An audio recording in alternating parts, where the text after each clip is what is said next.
श्रीमात्रे नमः। गुरवे सर्वलोकानां विषजे भवरोगिणां निधये सर्वविद्यानां दक्षिणामूर्तये नमः। वसुदेवसुतं देवं कंसचाणूरमर्दनं देवकी परमानन्दं कृष्णं वन्दे जगद्गुरुं सद्गुरुकुलदेवताभ्यो नमः। ప్రతి ఒక్కరు కూడా మీ యొక్క గురువులను,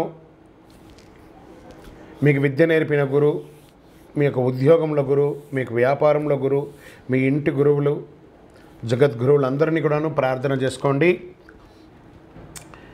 ఈ నెల మనం చెప్పబోయే ఈ యొక్క జాతక ఫలితమంతా కూడాను గురుగ్రహ స్థాన చలనం, దాన్ని గురు పెయర్చి అంటారు. రానున్న మే 1, 2024 నాడు క్రోధినామ సంవత్సర చైత్రమాసం కృష్ణపక్షం శ్రవణ నక్షత్ర బహుళపక్ష అష్టమి మధ్యాహ్నం 1 గంటకు మేషరాశి నుండి వృషభ రాశికి మారుతున్నారు బృహస్పతి. ఈ యొక్క బృహస్పతి యొక్క అనుగ్రహంతో ఈ 12 రాశుల వారికి, ద్వాదశ రాశుల వారికి ఈ సంవత్సరం ఎలా ఉండబోతుందని ఒక్కొక్క రాశిగా మనం తెలుసుకోబోతున్నాం. ప్రపంచమంతా నివసించే సింహరాశి మిత్రులారా, మీకు సూర్యుడు ఎలా ఉంటుందంటే ఈ సింహరాశి వారికి ఈ యొక్క గురు పెయర్చి గురు భగవాను యొక్క స్థాన మార్పిడి ఎలా ఉండబోతుంది ఈ సంవత్సరం మనం తెలుసుకుందాం. సూర్యుని రాశికి అధిపతిగా ఉన్న సింహరాశి వారు మీరు చాలా వ్యక్తిత్వంతో ఉంటారు. గురు భగవానుడు మీ రాశిలో పదవి ఇంట్లో కూర్చోవడం వల్ల మీకు ఎలాంటి ప్రతికూలత ఉండదు. గురు దశమంలో వస్తే పదవి పొందుతారని అనుకోవచ్చు, పదవి పోతుందని కూడా ఒక్కొక్కసారి అంటారు. అవన్నీ లేదు. గురు భగవానుడి యొక్క దృష్టి 2, 4, 6 ఇంటి బయట ఉండడం చాలా విశేషం. గృహస్థానం శుభస్థానం నుండి వృత్తి స్థానానికి వెళ్తున్నారు. మీ ధన వాకుస్థానం, సుఖస్థానం, రుణ రోగ స్థానం నుంచి చూస్తున్నారు. కుటుంబం అంతా కూడా ఆనందంగా ఉంటుంది. మీ కుటుంబంలో ఉత్సాహం ఏర్పడుతుంది. శుభ కార్యక్రమాలు చేసే అవకాశాలు ఎక్కువ ఉన్నాయి. వృత్తి లేదా ఉద్యోగ మార్పులు జరిగే తీరుతుంది. మారని వ్యక్తులకు వ్యాపార ఉద్యోగ సంబంధిత సమస్యలు ఏర్పడుతుంది. కొంచెం ఏదైనా చిన్న మార్పులు ఏమైనా జరగని వాళ్ళకి ఇక వృత్తిలో మార్పు, వ్యాపారంలో మార్పు జరిగే అవకాశం ఉన్నాయి. మీ వృత్తికారకుడు శని కళత్ర స్థానంలో ప్రయాణిస్తున్నాడు. మరికొన్ని సమస్యలు ఎదుర్కొనే అవకాశాలు ఉన్నాయి. ఆ సమస్యలను కూడా మీరే చాకచక్యంతో మెలకుతో బయటపడతారు. వృత్తిలో సమస్య, ఉద్యోగం చేస్తున్నటువంటి స్థలంలో సమస్య, ఇవన్నీ కూడా తొలగిపోయి సంవత్సర ద్వితీయంలో ఆదాయం పెరుగుతుంది. కొత్త ఇల్లు, స్థలం, వాహనం కొనుగోలు చేస్తారు.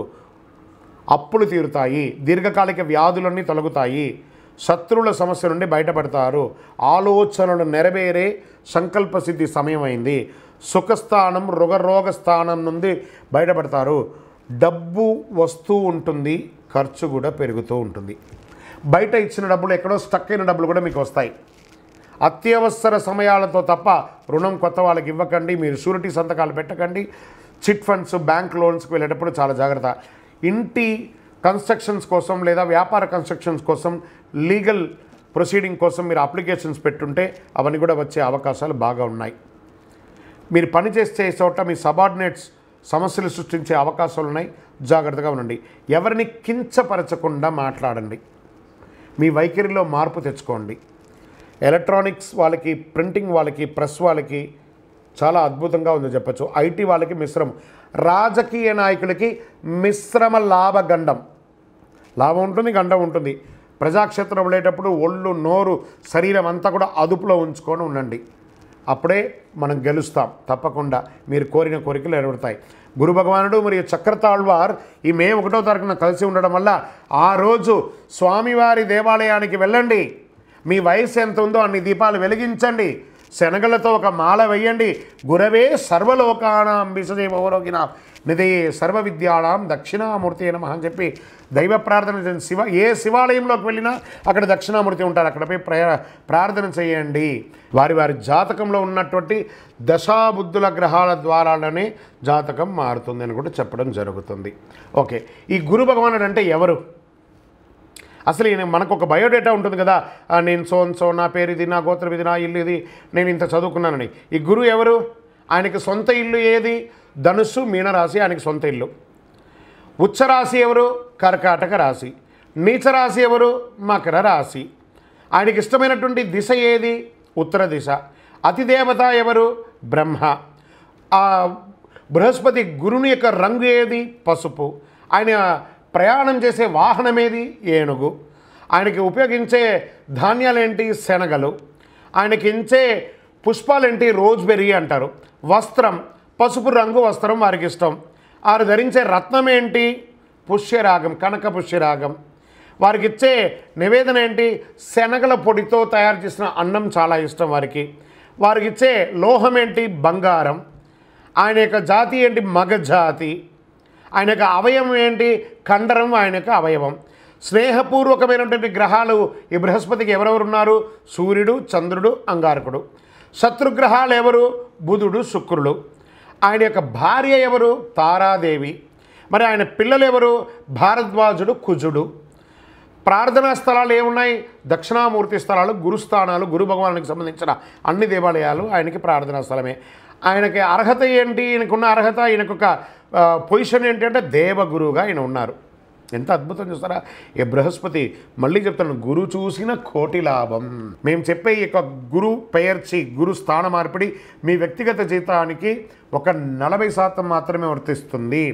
మీ యొక్క సంపూర్ణ జాతకం తెలుసుకోవడానికి మీ పరిసర ప్రాంతాల్లో ఉన్న సద్గురువులను సంప్రదించి జాతకం తెలుసుకోండి. లేదా మా ద్వారా తెలుసుకోవాలనుకున్నారా? కింది నెంబర్కి మీ పేరు, date of birth, time of birth, place of birth WhatsApp చేయాలి, కానీ కాల్ చేయకూడదు. మేమే మీకు కాల్ చేస్తాము. ఇంకను సకల దోషాలు తొలగడానికి గురుదేవుని ప్రార్థన చేయండి. మీ గురువులకి నమస్కారం చేయండి. మీ గురువులు ఉంటే వారికి ప్రార్థన చేయండి. ఒకసారి ఫోన్ చేసి మాట్లాడండి, లేదా స్వయంగా వారిపై నమస్కారం చేసుకోండి. విజయోస్తు. ఇంకను ఈ ద్వాదశ రాశుల ద్వారా ఈ గురు పేర్చి చూస్తున్నటువంటి ప్రేక్షక మిత్రులందరికీ కూడా, మా టీవీని ఆదరిస్తున్నటువంటి, ఇప్పటి వరకు మా ఛానల్ని ఆదరిస్తున్న ప్రతి ఒక్కరికి పేరు పేరున శుభాకాంక్షలు. రానున్న రోజుల్లో ఇంకా మంచి మంచి కార్యక్రమాలు ఇస్తాం. మీరు మా యొక్క ఛానల్ కార్యక్రమాలన్నీ చూస్తున్నారు, మాకు కనబడుతుంది ఎంతమంది వ్యూవర్స్ ఉన్నారో. కానీ సబ్స్క్రైబ్ అండ్ గంట గుర్తుని కాస్త గుర్తుకు తెచ్చుకోండి, అలా క్లిక్ చేయండి. ఇంకా ఎన్నో కార్యక్రమాల్ని నేను మీకు అందించడానికి సిద్ధంగా ఉన్నాం. మీరందరూ కూడాను, ఈ యొక్క ద్వాదశ రాశుల్లో ఉన్నటువంటి అందరూ కూడాను, ఈ ప్రపంచమంతా కూడా ఈ గురు పేర్చి ద్వారా ఆయురారోగ్య ఐశ్వర్య భోగభాగ్యాలతో ఉండాలని అఖిలాండ కోటి బ్రహ్మాండ నాయకుడు శ్రీ ధర్మశాస్త్ర అయ్యప్ప స్వామి వారిని ప్రార్థిస్తున్నాం.